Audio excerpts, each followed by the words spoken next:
dear students, today we are going to learn about how to identify direct object and indirect object in voice. म्हणजेच काय, change the voice मधील direct object आणि indirect object याविषयी आज आपण माहिती जाणून घेऊया. म्हणजे बरेच वेळा विद्यार्थी मित्रांनो, आपल्याला चेंज द व्हॉइस करत असताना जर दोन ऑब्जेक्ट आले असेल तर त्यातला डायरेक्ट ऑब्जेक्ट कोणता आहे आणि इनडायरेक्ट ऑब्जेक्ट कोणता आहे याविषयी तुम्ही मुलं कन्फ्यूज असता. त्यामुळे या ठिकाणी तुम्हाला अगदी साध्या पद्धतीने, सोप्या पद्धतीने सांगणार आहे की कोणत्या प्रकारचं कसं आलं तर कोणतं आपलं डायरेक्ट ऑब्जेक्ट होईल आणि इनडायरेक्ट ऑब्जेक्ट कोणतं होईल, यामध्ये कशा प्रकारचं लक्षात घ्यायचं, तर आज आपण ते समजून घेऊया. सुरुवातीला बघूया डायरेक्ट ऑब्जेक्ट कसं ओळखायचं. त्या ठिकाणी कसं लक्षात घेणार आपण की एखादं वाक्य जर आलं असेल तर त्या सेंटेन्स मध्ये सगळ्यात पहिले व्हर्बला व्हॉट ने क्वेश्चन विचारायचा. तर त्या ठिकाणी डायरेक्ट तुम्हाला काय मिळेल, डायरेक्ट ऑब्जेक्ट मिळेल. जर आपल्याला इनडायरेक्ट ऑब्जेक्ट ओळखायचं असेल तर ते कसं ओळखणार, तर अशा वेळेस व्हर्बला whom ने प्रश्न तयार करायचा. तर तुमचं उत्तर इनडायरेक्ट ऑब्जेक्ट त्या ठिकाणी मिळून जाईल तुम्हाला. तर यासाठी आपण कन्स्ट्रक्शन कडे जाऊया. Let us see construction. Object plus and is are plus v3 plus indirect object oblique rw plus by plus subject. बरेच वेळा इनडायरेक्ट ऑब्जेक्ट वापरतात किंवा इनडायरेक्ट ऑब्जेक्टला बरेच जण त्या ठिकाणी rw असं सुद्धा म्हटलं जात असते. Let us see some example. First sentence, she gives a pen. बघा, या वाक्यामध्ये तुम्हाला आपल्याला मेक इट पॅसिव्ह बनवायचं आहे. तर या ठिकाणी आपण कसं करणार, तर त्या ठिकाणी सगळ्यात पहिले काय करायचं, which is subject, which is verb and which is object. तर या ठिकाणी कोणतं सब्जेक्ट आलेलं आहे, कोणतं वर्ब आलेलं आहे आणि कोणतं ऑब्जेक्ट आलेलं आहे पहिले सगळ्यात पहिले ओळखायचं विद्यार्थी मित्रांनो. ज्यावेळेस तुम्हाला ब्रॅकेटमध्ये चेंज द व्हॉइस असं जर लिहून येत असेल तर त्यावेळेस सगळ्यात पहिले तुम्ही त्या गोष्टी लक्षात घ्यायचं, दिलेलं वाक्य हे ऍक्टिव्ह व्हॉइस मध्ये आहे की पॅसिव्ह व्हॉइस मध्ये आहे, कारण हे तुम्हाला ओळखून तयार करायचं असते. तर या ठिकाणी या वाक्यामध्ये शी हा सब्जेक्ट म्हणून आलेला आहे. गिव्स हे जे आहे हे गिव्स प्रेझेंट फॉर्म इंडिकेट करतो आहे, प्रेझेंट टेन्स दाखवत आहे. आणि अ पेन जे आहे हे काय डिनोट करतो आहे, ऑब्जेक्ट डिनोट करतो आहे. म्हणजे त्याचं पॅसिव्ह व्हॉइस कसं होईल विद्यार्थी मित्रांनो, बघा, a pen is given by her. आता हे कसं झालं बघा, हा जो अ पेन अ पेन दिलेल्या वाक्यामध्ये ऑब्जेक्ट जागी आलेला आहे, पण आपल्याला काय करायचं आहे, पॅसिव्ह व्हॉइस करत असताना त्याला आपल्याला सब्जेक्ट कडे ट्रान्सफर करावं लागेल. म्हणजेच आपण सब्जेक्ट ठिकाणी काय घेतलं विद्यार्थी मित्रांनो, या ठिकाणी अ पेन घेतलेला आहे आणि दिलेल्या वाक्यामध्ये जे गिव्स ही वर्ब आलेला आहे ते तुम्हाला मी आता सांगितलं की ते प्रेझेंट फॉर्म इंडिकेट करतो आहे, वर्बचं फर्स्ट फॉर्म ऑफ वर्ब आहे. त्यामुळे आपण या ठिकाणी कोणतं रूप वापरायचं, to be form present tense to be रूप वापरायचं आहे. म्हणून आपण या ठिकाणी काय घेतलं विद्यार्थी मित्रांनो, इज घेतलेला आहे. कारण पॅसिव्ह व्हॉइस सब्जेक्ट जो आहे तो पॅसिव्ह व्हॉइस सब्जेक्ट कसा आलेला आहे, सिंग्युलर आलेला आहे. जर सिंग्युलर सब्जेक्ट आलेला असेल तर अशा वेळेला त्या ठिकाणी टू बीचं रूप हे इज घ्यायचं असते. त्यानंतर दिलेलं जे वर्ब आहे त्याचं थर्ड फॉर्म करायचं म्हणजेच गिव्हन. त्यानंतर या वाक्यामध्ये तुम्हाला इनडायरेक्ट ऑब्जेक्ट दिसते आहे का, नाही. किंवा आरडब्ल्यू ज्याला आपण म्हणतो ते आहे का, नाही आहे. नसेल तर समोरचं अकॉर्डिंग टू द कन्स्ट्रक्शन नुसार बाय घ्या. आपण बाय घेतल्यानंतर त्या वाक्यामध्ये जो दिलेल्या वाक्यामध्ये जो सब्जेक्ट दिलेला आहे त्या सब्जेक्टचा बदल बाय नंतर करायचा आहे. म्हणजेच काय होईल, हर. या ठिकाणी शीचा बदल आपण काय घेतलेला विद्यार्थी मित्रांनो, हर घेतलेला आहे. आता नेक्स्ट सेंटेन्स बघूया. शी गिव्स मी अ पेन. बघा, या दोन वाक्यामध्ये व्हॉट्स डिफरन्स. फर्स्ट सेंटेन्स मध्ये फक्त आपल्याला मेन वर्ब दिलेलं होतं आणि एकच ऑब्जेक्ट दिलेलं होतं, बरोबर आहे. सेकंड सेंटेन्स मध्ये तुम्हाला काय दिसते, या दोघांमधला डिफरन्स बघा. या दोघांमध्ये काय फरक जाणवत आहे तुम्हाला, वाक्य तुम्हाला सेम दिसते आहे का, नाही. तर या ठिकाणी दिलेलं जे वाक्य आहे त्या वाक्यामध्ये दोन ऑब्जेक्ट आलेले आहे. पण आता दोन ऑब्जेक्ट आले असते तर अशा वेळेस आपण डायरेक्ट ऑब्जेक्ट कोणतं समजायचं आणि इनडायरेक्ट ऑब्जेक्ट कोणतं समजणार. You are totally confuse while you are choosing. ज्यावेळेस तुम्ही ते वाक्यामध्ये कोणत्या प्रकारचं डायरेक्ट ऑब्जेक्ट आहे किंवा इनडायरेक्ट ऑब्जेक्ट आहे हे ओळखण्यासाठी तुम्ही काय होणार, कन्फ्युज होऊन जाणार नाही का. तर हे कसं ओळखायचं याविषयी आपण आता सांगितलं. काय सांगितलं बघा, जर व्हर्बला आपण व्हॉटने क्वेश्चन विचारला तर आपल्याला काय मिळतो, डायरेक्ट ऑब्जेक्ट. म्हणजे सेकंड सेंटेन्स मध्ये तुम्हाला डायरेक्ट ऑब्जेक्ट कोणतं दिसणार, काय दिसणार या ठिकाणी, अ पेन दिसेल. म्हणजे व्हॉट गिव्ह, म्हणजे व्हॉट गिव्ह तुमचं उत्तर काय येईल, अ पेन येईल, राईट. त्यानंतर आपल्याला इनडायरेक्ट ऑब्जेक्ट ओळखायचा आहे. मग इनडायरेक्ट ऑब्जेक्ट कोणतं कसं ओळखणार तुम्ही, तर व्हर्बला हुमने प्रश्न विचारा, हुम गिव्ह.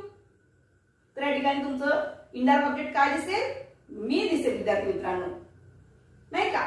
तर या ठिकाणी पेपरमध्ये कशा प्रकारचे येते बघा, जर अशा वेळेस दोन ऑब्जेक्ट जर वाक्यामध्ये येत असतील तर पेपरमध्ये एक तर तुम्हाला ब्रॅकेटमध्ये इन्स्ट्रक्शन काय दिलेलं असते, चेंज द व्हॉइस म्हणून दिलेलं असते, किंवा begin the sentence with I म्हणून आलेलं असते. यापैकी तुम्हाला निवडायचं असते का, म्हणजे ते वाक्य कोणतं तुम्हाला ऑब्जेक्ट आहे, कोणतं इनडायरेक्ट ऑब्जेक्ट आहे किंवा कोणतं डायरेक्ट ऑब्जेक्ट आहे आणि बनवताना कशा प्रकारे बनवायचं. तर अशा प्रकारे तुम्हाला त्या ठिकाणी लक्षात घ्यायचं असते विद्यार्थी मित्रांनो. तर अशा वाक्याचे ज्यावेळेस डायरेक्ट ऑब्जेक्ट आणि इनडायरेक्ट ऑब्जेक्ट असते वाक्यामध्ये त्यावेळेस एकाच वाक्याचे दोन वाक्य तयार करता येतात. जसं फर्स्ट सेंटेन्स मध्ये आपल्याला एका वाक्याचं एकच वाक्य पॅसेज करता आलेलं आहे, बरोबर आहे, कारण त्या वाक्यामध्ये एकच ऑब्जेक्ट होतं. त्याच्यामुळे आपल्याला डायरेक्ट ऑब्जेक्ट असल्यामुळे आपण तिथे इनडायरेक्ट ऑब्जेक्ट नसल्यामुळे त्या ठिकाणी एकच वाक्य तयार केलं पॅसिव्ह मध्ये. पण सेकंड सेंटेन्स मध्ये तुम्हाला दोन ऑब्जेक्ट आहेत. जर दोन ऑब्जेक्ट असेल तर तुम्हाला दोन प्रकारचे उत्तर त्या ठिकाणी तयार करता येतात. म्हणजे तुम्हाला गिवन द इन्स्ट्रक्शन नुसार त्या ठिकाणी व्हॉइस तयार करता येतो. पेपरमध्ये तुम्हाला कसं विचारलं त्या पद्धतीने तुम्हाला त्या ठिकाणी सेंटेन्स तयार करता येतात. बघा आता कसं होईल. आता पहिल्यांदा सगळ्यात पहिले मी काय करते, डायरेक्ट ऑब्जेक्टचं वाक्य घेऊन कशा प्रकारे पॅसेज करायचा याविषयी माहिती जाणून घेऊया. कसं होईल बघा, सगळ्यात पहिले ऑब्जेक्ट घ्या, कोणतं येईल, अ पेन. अ पेन हा कसा आहे, सिंगुलर आहे, त्याच्यामुळे टू बी फॉर्म सुद्धा काय घ्यावं लागेल तुम्हाला, सिंगुलर मध्ये घ्यावं लागेल, म्हणजेच इज. त्यानंतर क्रियापद तिसरं रूप घ्यायचं, म्हणजे गिव्हचं तिसरं रूप काय होईल, गिव्हन, नाही का. मग आपल्याला अकॉर्डिंग टू दिस कन्स्ट्रक्शन नुसार काय करायचं आहे, वाक्यामध्ये जो इनडायरेक्ट ऑब्जेक्ट आहे तो इनडायरेक्ट ऑब्जेक्ट जो आहे तो आपल्याला घ्यायचा आहे. पण खाली तुम्ही गिव्हन मी असं न लिहिता तुम्हाला काय करायचं आहे, जे प्रोनाउन्स आलेला आहे त्या प्रोनाउनच्या समोर तुम्हाला टू चा वापर करावा लागत असतो. ज्यावेळेस आपण पॅसिव्ह बनवतो त्यावेळेस त्या ठिकाणी टू चा वापर हा करावा लागत असतो. म्हणजेच गिव्हन टू मी, त्यानंतर बाय घ्या, आणि नंतर हा जो सब्जेक्ट आहे, सब्जेक्ट कोणता दिसतोय तुम्हाला, शी. मग शीचं बाय नंतर रूपांतर काय होईल, हर. तर अशा प्रकारे आपण फर्स्ट सेंटेन्स डायरेक्ट ऑब्जेक्टचं बनवलेलं आहे. आता बघा इनडायरेक्ट ऑब्जेक्टचं वाक्य कसं होईल. आता इनडायरेक्ट ऑब्जेक्ट जर आलेलं आपल्याला वाक्य बनवायचं असेल तर त्यासाठी पेपरमध्ये इन्स्ट्रक्शन कसं दिलं जाईल बघा, begin the sentence with I.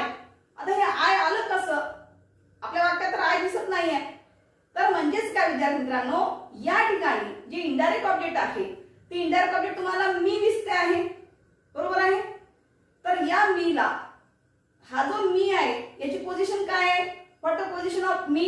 मीची position काय दिसते आहे, ऑब्जेक्ट म्हणून दिसते आहे. इनडायरेक्ट ऑब्जेक्ट आहे, ऑब्जेक्ट आहे, बरोबर आहे. म्हणून या ऑब्जेक्टचा आपल्याला काय करायचं आहे, पॅसिव्हाइज करत असताना सब्जेक्ट मध्ये कन्वर्ट करायचं आहे. म्हणून मीचा बदल या ठिकाणी काय होईल विद्यार्थी मित्रांनो, आय होईल.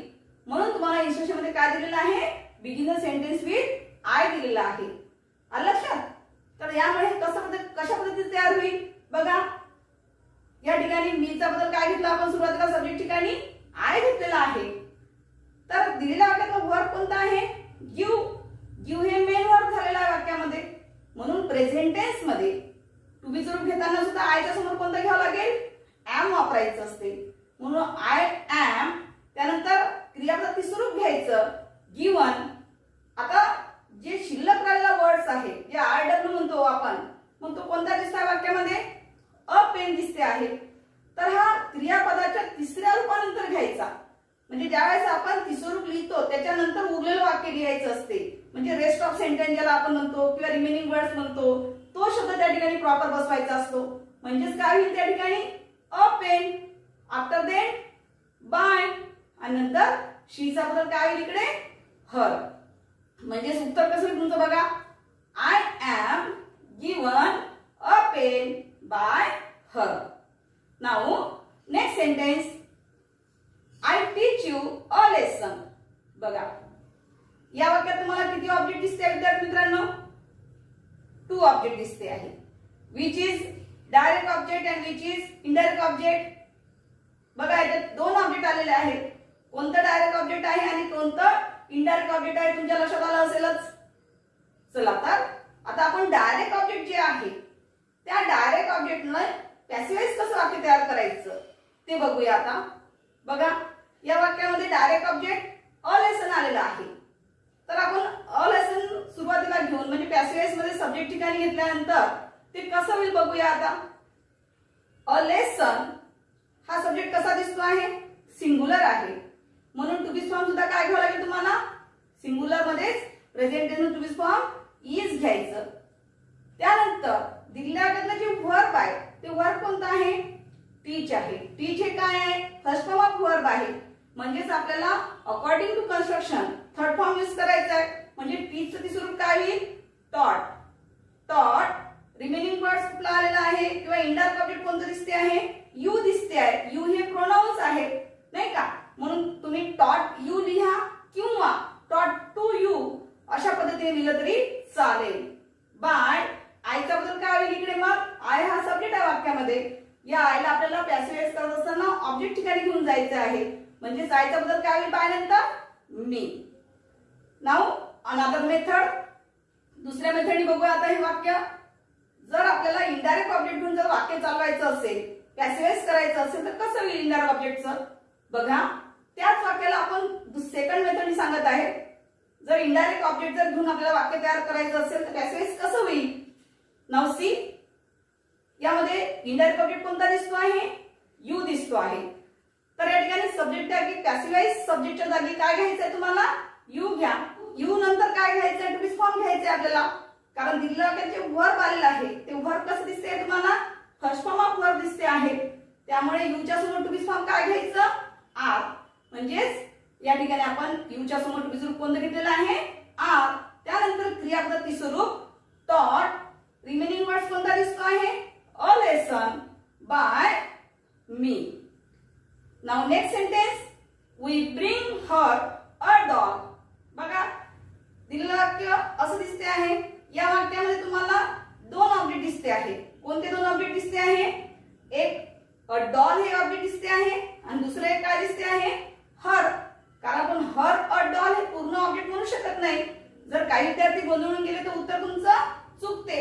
म्हणून या ठिकाणी लक्षात घ्या की डायरेक्ट ऑब्जेक्ट जे असते ते अ डॉल दिलेला आहे आणि हर जे आहे वाक्यामध्ये ते इनडायरेक्ट ऑब्जेक्ट आहे. मी जे तुम्हाला ट्रिक्स सांगितली त्यानुसार तुम्ही लक्षात ठेवा. तर या ठिकाणी डायरेक्ट ऑब्जेक्टने आपल्याला पॅसिव्हाइज करायचं असेल तर कसं होईल बघा विद्यार्थी मित्रांनो. सगळ्यात पहिले आपण ऑब्जेक्ट सुरुवातीला घेऊन घ्यायचं सब्जेक्टच्या जागी. म्हणजे अ डॉल. अ डॉल हे कसं आहे सिंगुलर आहे. त्याचबरोबर दिलेल्या वाक्यात जे वर्ब आहे ते कसं दिसते तुम्हाला फर्स्ट फॉर्म ऑफ वर्ब दिसते आहे. म्हणजेच प्रेझेंट टेन्स मध्ये दिसते आहे. जर प्रेझेंट टेन्स मध्ये येत असेल आणि आपला जो पॅसिव्हाइज सब्जेक्ट जर सिंगुलर येत असेल तर टू बी सुद्धा तुम्हाला प्रेझेंट टेन्स मध्ये वापरायचं असते. म्हणजेच काय घ्यावं लागेल त्या ठिकाणी इज. त्यानंतर दिलेल्या वाक्यातला जे वर्ब आहे त्या वर्बचं थर्ड फॉर्म यूज करायचं असते विद्यार्थी मित्रांनो. ज्यावेळेस आपण व्हॉइस बनवतो त्यावेळेला नेहमी लक्षात ठेवायचं ऑलवेज रिमेंबर दिस थिंग. ज्यावेळेस आपल्याला पॅसिव्हाइज करायचं असते त्यावेळेला त्या ठिकाणी क्रियापदाचं तिसरं रूप वापरायचं असते ज्याला आपण पास्ट पार्टिसिपल सुद्धा असं म्हणत असतो. म्हणजे या ठिकाणी ब्रिंगचं तिसरं रूप काय घेतलेलं आहे ब्रॉट. त्यानंतर आपल्याला इनडायरेक्ट ऑब्जेक्ट घ्यायचं. मग दिलेला काय इनडायरेक्ट ऑब्जेक्ट कोणतं दिसतंय तुम्हाला हर. तर एकदा तुम्ही ब्रॉट हर असं लिहू शकता किंवा ब्रॉट टू हर म्हणजे टू हर असं सुद्धा तुम्ही त्या ठिकाणी वापरू शकता. त्यानंतर बाय आणि दिलेल्या वाक्यातला जो सब्जेक्ट आहे वी या वीचा बद्दल बाय नंतर काय होत असतो विद्यार्थी मित्रांनो अस मध्ये रूपांतर होते, म्हणजे अस हे काय होईल या वाक्यामध्ये ऑब्जेक्ट पोझिशन होईल. आता आपल्याला काय करायचं आहे, इनडायरेक्ट ऑब्जेक्ट जर असेल तर त्या पद्धतीने वाक्य कसं तयार होईल. इनडायरेक्ट ऑब्जेक्ट नुसार वाक्य बघा, पॅसिव्हाइज करत असताना इनडायरेक्ट ऑब्जेक्टचा वापर कसा केला जात असतो बघा. आता बघा इनडायरेक्ट ऑब्जेक्ट कोणतं सांगितलं आपण दिलेल्या वाक्यामध्ये, हर. मग या हरला, हरची पोझिशन काय आहे, पोझिशन ऑफ हर ऑब्जेक्ट. दिलेल्या वाक्यात ऑब्जेक्ट ठिकाणी आलेला आहे हर, परंतु याला आपल्याला जर पॅसिव्हाइज करायचं असेल तर हरचा बदल सब्जेक्ट मध्ये काय होईल, शी. या ठिकाणी आपण पॅसिव्हाइज सब्जेक्ट शी घेतलेला आहे.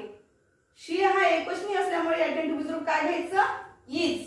आपण इज घ्यायचं. त्यानंतर क्रियापदाचे स्वरूप म्हणजे ब्रिंगचे स्वरूप काय घेणार आपण, ब्रॉट. रिमेनिंग वर्ड्स ज्याला आपण म्हणतो किंवा रेस्ट ऑफ सेंटेन्स ज्याला आपण म्हणतो ते त्या वर्बच्या नंतरच यायला पाहिजे विद्यार्थी मित्रांनो. म्हणजे काय राहील शिल्लक त्या वाक्यामध्ये, मग अ डॉल, ते अ डॉलला घ्या. त्यानंतर बाय वापरा आणि दिलेला वाक्यातला जो सब्जेक्ट आहे त्या सब्जेक्टचं ऑब्जेक्ट मध्ये ट्रान्सफॉर्मेशन करायचं असते. म्हणजे उईचं काय होईल बाय नंतर us. Now next sentence, mister Ram teaches us grammar. बघा या वाक्यामध्ये तुम्हाला सुद्धा किती ऑब्जेक्ट दिसते आहे विद्यार्थी मित्रांनो, 2 ऑब्जेक्ट्स. अस जे आहे ते तुमचं इनडायरेक्ट ऑब्जेक्ट झालेलं आहे आणि ग्रामर जे आहे ते काय झालेलं आहे, डायरेक्ट ऑब्जेक्ट. कसं झालं बघा, कशावर ओळखलं आपण, तर जे मेन वर्ब दिलेलं आहे, मेन वर्ब कोणता आहे, टीचेस. तर जर आपण मेन वर्बला प्रश्न वाटणे विचारला असेल, व्हॉट टीच, काय शिकवते, ग्रामर. म्हणजे उत्तर काय आलं तुमचं, ग्रामर आलेलं आहे, राईट. म्हणजे ग्रामर हे काय झालं त्यातलं डायरेक्ट ऑब्जेक्ट झालेलं आहे.